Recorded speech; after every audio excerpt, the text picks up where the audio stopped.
Hey guys, Coach Dave here. I hope you guys are doing well, practicing your social distancing and being careful out there.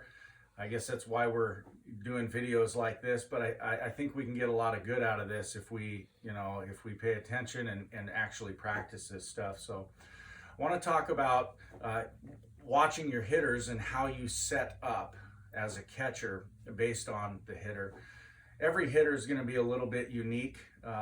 Every hitter's got a little bit different approach and a little bit different style, but what you'll find is they're either going to stand in the batter's box up, they're going to stand in the batter's box back, they're going to be a little bit closer to the plate, or they're going to be a little bit further away from the plate. That's really the only options that they've got when they actually stand in the box. So as a catcher, you're going to see these guys over and over again, and you're going to learn, what each guy does, especially if you play the teams over and over and it's the same guys. But if a guy's standing way up in the box, then I'm probably not going to throw a lot of curveballs. I'm probably going to test him with some fastballs. If he's back in the box, then maybe I will throw some off speed or change up type stuff because we can really get him out front. If he's away from the plate, then I'm going to start leaning on outside pitches, primarily fastballs. I want to test the guy to see if he can actually get to the outside pitch, especially if he likes to be too far away. You'll see those guys, they like to be way off the plate, and some of the guys are really good hitters and can get to outside pitches, but primarily they won't really be able to. And then conversely, if the guy's hugging the plate, then I'm going to test him with some inside pitches, and see if he can get the head of the bat around.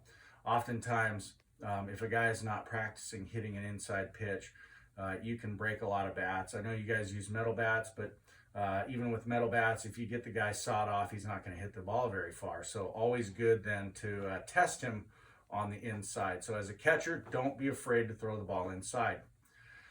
Now, how am I going to set up? I'm going to set up with basically where my cup is at. I'm going to set up on the outside part of the plate and give that zone to the pitcher. If it's on the inside part of the plate, basically the same thing. Now, when am I actually going to move?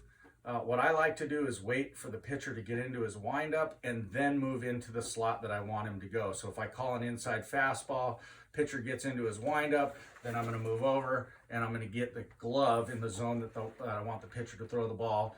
And if it's an outside pitch, then I'm going to move over to the outside and I'm going to wait for the ball to come.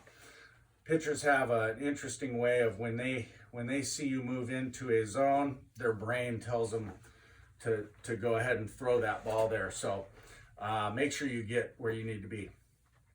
Finally, let's talk about setting the hitter up, okay? I may want to throw some outside pitches, right?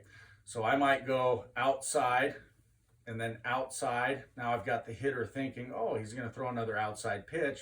And then we throw a ball inside, right? That's called messing with the pitcher or setting him up.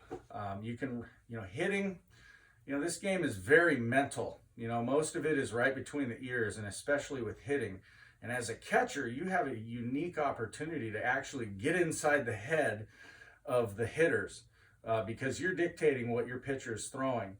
And so if I got a guy that is way out in front, I'm probably not going to throw a lot of off-speed pitches. If he's way behind on fastballs, like he's fouling balls off and it's going, into the stands over in left field, I'm probably not going to throw any curveballs because I know that my pitcher's fastball is doing its job.